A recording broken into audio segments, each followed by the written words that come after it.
Assalamu alaikum wa rahmatullahi wa barakatuhu. Masu kallon mu, barkamu da sake sada da ku a shirye-shiryen da muke gabatarwa. Insha Allah a cikin shirinmu na yau za mu yi muku bayani ne akan yadda za ku yi tax 5 a lokaci ɗaya a cikin account ɗinku na Timebucks. So amma kafin haka, idan wannan shine zuwan ku na farko a tashar mu, ku kokari ku danna mana alamar subscribe, sannan ku danna mana alamar ƙararrawa, sannan ku zaɓi all. Ta haka ne kaɗai za mu iya sanar da ku da zarar mun ɗaura sabon bidiyo. Idan kuma kuna kallon wannan bidiyo ne a shafinmu na Facebook, so da Allah ku yi kokari ku danna mana alamar like. So sannan kuma idan ba ku following ɗinmu ba, ku yi kokari ku following ɗinmu domin samun sabbin update namu. Mun gode. So idan kana so ka yi tax 5 a lokaci guda a cikin account ɗinka na Timebucks, so da farko za ka je akan browser ka. So amma zan ba ku shawara ku yi amfani da browser guda biyu. Ko dai ku yi amfani da Google Chrome, normal browser kenan, ko kuma ku yi amfani da Chrome beta. So waɗannan su ne nake da tabbacin za su yi muku wannan aikin. So da farko za ku je a kan browser taku kamar haka. Bayan kun je akan browser taku, so sai ku je ku yi sign in. Idan kuma kun riga kun yi sign in shikenan, babu wata matsala. Sai ku je a ɓangaren tax ɗin naku kamar haka.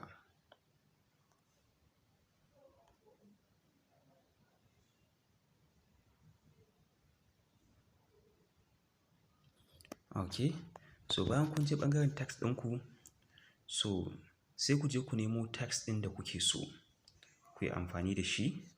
So da farko idan kun nemo tax ɗin, abinda za ku yi sai ku holding ɗin shi. Misali a ce wannan tax ɗin da farko shi za mu fara yi. Misali sai mu danne daidai wajen wannan biyu ɗin, sai ta nuno mana haka. So idan ta nuna mana haka sai mu danna wurin da aka rubuta open a new tab in group kamar haka. Okay, sai mu sake dannewa kamar haka. Sai mu sake danna wannan open a new tab in group ɗin nan. Sai mu sake dannewa kamar haka. Sai mu sake danna wajen wannan open a new tab in group ɗin nan. Okay, haka dai za mu ta yi har sau 5. Okay, so yanzu in kuka lura za ku ga cewa daga nan ƙasan screen ɗinmu za ku ga cewa ga alamomin su nan sun bayyana ƙwara 5. Okay, so sai mu soma aikin.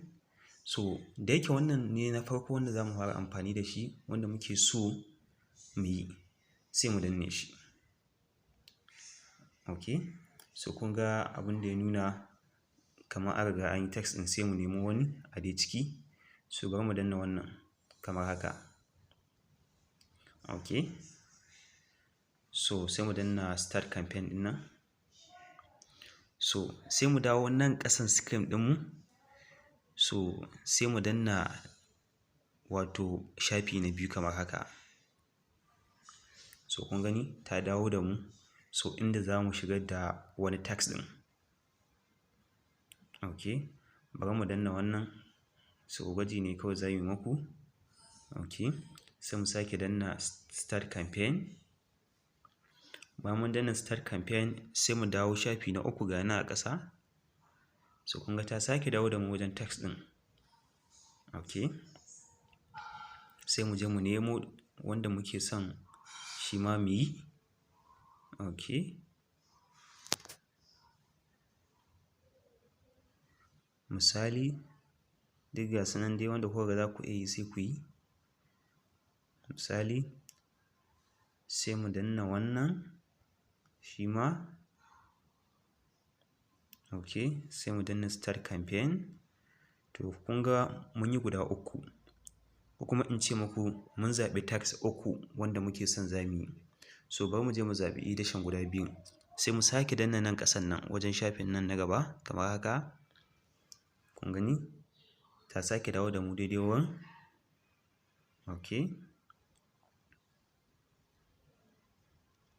sai mu zaɓo ɗayan sauran. Misali sai mu danna follow the Timebucks Instagram page haka. shi ma sai mu danna start campaign ga shi nan. Okay, sai mu sake danna feji na gaba. Kun ga feji 5 kenan in muka danna na feji na gaba kenan. So kun ga ta sake dawo da mu daidai wanda za mu sake zaɓar tax ɗin. Okay,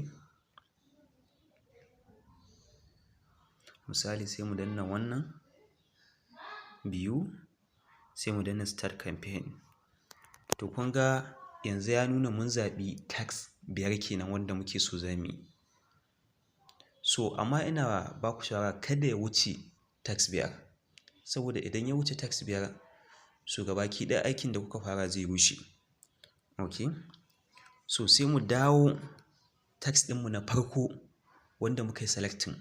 Dukkansu yanzu kun ga in kuka lura dukkansu sun zama a active, ma'ana time ɗinsu na tafiya yanzu. Time ɗinsu yana tafiya a yanzu. Saboda haka sai mu je na farko mu danna shi. Bayan mun danna na farko, kun gani feji na farko wanda muka yi can, wanda muka danna na farko, so ga shi nan sai mu yi shi misali. So kun ga wannan in za ku iya shi sai mu yi shi misali. So muna yin submitting ɗin shi kai tsaye. So tax na biyu zai shigo automatically. Shi ma tax na biyu muna yin shi muna gama shi, shi ma tax na uku zai shigo. Haka har za mu yi tax ɗin 5 a cikin wannan lokacin, a cikin wannan lokutan, kuma ku yi submitting ɗin su lafiya lau ba tare da wani matsala ba. So haka za ku bi domin ku yi tax 5. Kamar da na faɗa muku, da zaran kun yi wannan tax ɗin na farko, so tax na biyu zai shigo automatically. Babu wani matsala. Haka za ku ta yi har ku cike tax 5 ɗin kuma a cikin wannan lokacin. Saboda duka tax ɗin da kuka yi selecting, so already sun riga sun zama active, ma'ana time ɗinsu yana tafiya. So kun ga da ai sai dai ku zaɓi ƙwara ɗaya. In kuka zaɓi ɗaya sai kun gama shi sai ku sake zuwa ku zaɓi wani. To kun ga yanzu za ku iya zaɓa ƙwara 5 a lokaci guda, kuma time ɗinsu ya riƙa tafiya a lokaci ɗaya. Sannan kuma ku je ku yi submitting ɗaya bayan ɗaya. So kun ga wannan sauƙi ne. So wannan kenan. So da fatan wannan shiri namu ya burge ku, sa'an nan kuma ya ƙayatar da ku matuƙa, saboda ƙarshen shirin namu kenan na wannan lokacin, sai kuma idan Allah ya sake sada mu da ku a wani lokacin. Mun gode.